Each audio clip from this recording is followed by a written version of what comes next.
Welcome to The Drop, the official podcast of the 130th Airlift. I'm Senior Master Sgt. Eugene Christ from your 130th Public Affairs. It's UTA weekend, so that means another C.D.S. drop. Joining me on the pod today is Colonel Bryan Preece, 130th Wing Commander, Colonel Pat Chard, 130th Deputy Wing Commander, and Chief Master Sgt. Kevan Williams, 130th Wing Command Chief. Colonel Preece, it's November UTA. What are your priorities? Hey, Senior Chris, thanks for having us here today. My priorities for this coming drill are readiness, that people get their medical appointments, their ancillary training, PT tests, evaluations, and then most importantly, get a chance to train in your AFSC. I think we're going to have time for that this drill. The groups and squadrons should have an opportunity to do those things and hopefully improve our readiness so that when the time comes that our nation or our state calls upon us, that we are prepared to serve. Next thing I want to mention, some leadership changes. So you all have an email. Everyone in the wing has an email from General Cochran covering some leadership changes within the West Virginia Air National Guard, 3 of which impact the 130th Airlift Wing. So to start, Colonel Chard, February 1st, has been selected to be the Chief of the Joint Staff. That's a full-time position.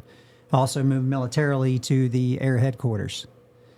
Colonel Switzer will replace Colonel Chard as the Wing Deputy Commander, and he'll leave his spot as the Director of Staff for Headquarters. And then finally, Colonel Sloan will finish up his term as the LRS Commander and come over and be the Director of Staff for Air Headquarters. So these are all February 1st, and these are all really positive moves for each of these these officers' careers. So I just want to say congratulations, and it's very well earned. Oh, thank you. Appreciate it. Congratulations, sir. They didn't know that was coming. Next, I want to mention the Christmas dance. So that's December drill. It's going to be on Saturday evening, the December drill. But tickets are on sale this drill, and they're only on sale on November 15th. I think the Christmas dance, the latest version of it's been going on maybe 10, 15 years. I've been to every one, and I've had a blast at those.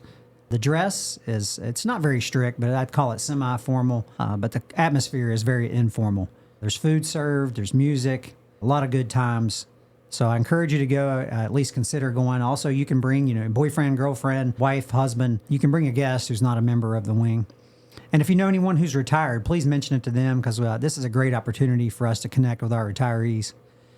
And then, frankly, we need to get tickets sold because it's an expensive event that the wing takes on. Even with the tickets we sell, we still incur a pretty good cost. But if we want to maintain it annually going forward, we need good participation. So please consider purchasing a Christmas dance ticket. Last thing I wanted to mention was the election next week. So our nation's having an election. Today's culture, you see a lot of divisiveness on both sides of the party. We have members of the wing who I personally know who feel strongly for Democratic or Republican leaders. And I want to ask us to continue to work together. That's our task. When we took our oath, we raised our hands and said, well, we'll support the President of the United States and the Governor of West Virginia, each of who are our Commander-in-Chief, depending on our duty status. And I think we can be a role model to society. You see all this divisiveness, and let's be above that and work together. We're also mandated a few things, sacrifices we give up when we join. We shouldn't be saying anything derogatory about a candidate or a political party that we don't like. Shouldn't do any campaigning in a uniform or on behalf of the National Guard. So please keep that in mind. If you have any questions about what you can and can't do, feel free to contact PA, the legal office, or Colonel Chard or Chief Williams or me, and we'll get you an answer. Well said, sir. Thanks, Chief.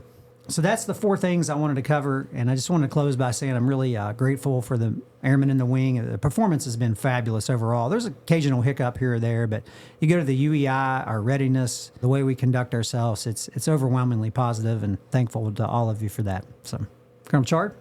Well, hey, good morning, guys. So, gosh, I just get my feet under me coming back into the wing after finishing this Title 10 tour with Cyber Command, and the boss is all ready to move me on to the next job. So, number one, I just want to say to both of you, Colonel Preece and Chief Williams, how eternally grateful I am to serve with you each and every day.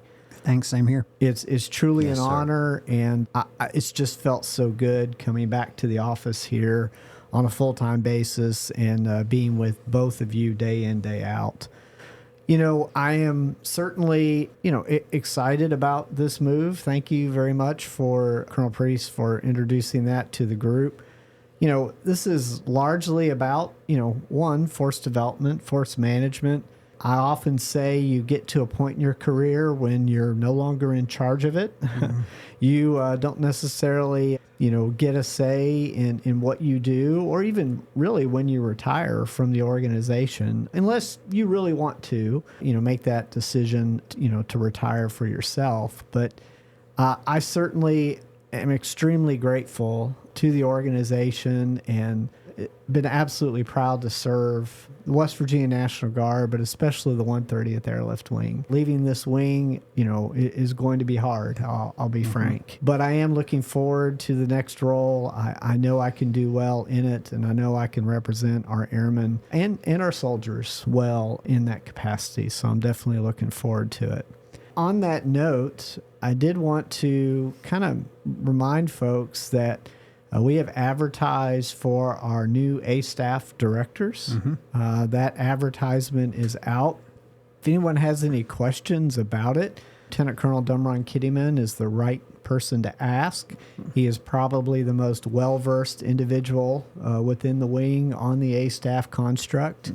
Is doing an incredible job leading that as our new Chief of Staff. And, I do want to encourage folks to really consider applying for these roles. It's going to be new. It's going to be exciting. We're starting with the director's positions first, but there will be additional vacancies and additional positions advertised here in the not too distant future. And it will involve enlisted ranks and junior officer ranks. And, I greatly encourage people to consider applying for these, especially if you've served in your area for a particular period of time and, maybe you're a 7 level and you're ready to step out onto that new challenge. And I really encourage you to think about, some of these positions, because the A-Staff offers tremendous growth potential and a chance for folks to broaden themselves, to serve at the wing level, and then, after a tour, maybe go back to their squadron and serve in a different capacity. So I encourage folks to do that. And that's really all I had today. Chief? Good morning, everyone. I want to kick off by just saying congratulations to our Airmen of the Quarter winners. They're going to be at Commander's Call this Friday. I'm looking forward to recognizing Airman First Class Tamara Painter from Medical, and Tech Sergeant Damian Skeens from the SURF-P, also in Medical, and Master Sergeant Brian Hoffman from AES. Looking forward, again, repeating myself now, I guess, to recognizing those folks, and also just encourage supervisors, chiefs, commanders, start thinking about more nominations, not only for the fourth quarter, but for the Outstanding Airman of the Year. Really want to put our best airmen forward for this year's iteration of the OAY. And the last thing I'd like to leave everyone with is November drill is working our way towards Thanksgiving, and Thanksgiving is the month of gratitude. Historically, I think we're really good about reflecting on the things that we're thankful for, but as I had some time to drive this morning, and I was thinking about how there's room for us to be thankful for the things that we're in, not just the things that we're for. The hard times, the difficult times, the challenges, the career moves that I have no control over, I find myself in. My cousin and I, we were talking this week, and he said to me, Kevin, we grow through what we go through. Absolutely true. And I can think of no better way to be ready than to be resilient. And so I just wanted folks to consider that this month when you think about what you're grateful for. Be thankful for what you're in, even if it's hard. Yep, That's all I have. Gentlemen, thank you for your time. And that's going to do it for this episode of The Drop. For more information about the 130th Airlift Wing, visit us on the web at www.130aw.ang.af.mil. Additionally, you can find us on all major social media platforms. Lastly, you can see us in the skies, delivering freedom with courage. This is Senior Master Sergeant Eugene Christ reminding you to stay ready to go.